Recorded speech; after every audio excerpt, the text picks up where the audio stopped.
Hi there, I'm Stacy Trin from InsuranceExamGuides.com and welcome to our online course for CPCU 520, Connecting the Business of Insurance Operations. In this course, we're going to learn how insurance companies work.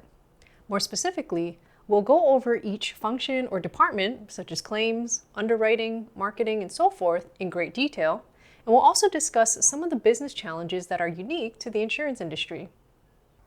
Now, traditionally, students have struggled to earn their CPCU designation because they find the information they need to know too boring or too technical for them to really understand. So we decided to create some online courses to help make the material anything but those things. At InsuranceExamGuides.com, we aim to make the material simple and straightforward. And we're not afraid to get ridiculous or silly as long as it makes the information more memorable and easier for you to understand.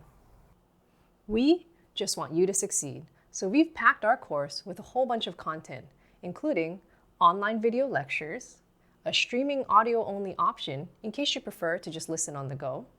We've thrown in our ever-popular study guides and bonus printables to help you effectively review all the material you need to know. And we've included a whole bunch of practice test questions.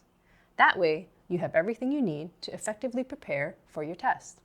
Especially if this is your first time using one of our courses, be sure to check out all the videos in our intro module so you can find out how to access each of the features I mentioned and get smart strategies for tackling each of your CPCU exams, including the one for this course in particular. So if you're ready to do this, so are we. Let's get down to business, the insurance business that is.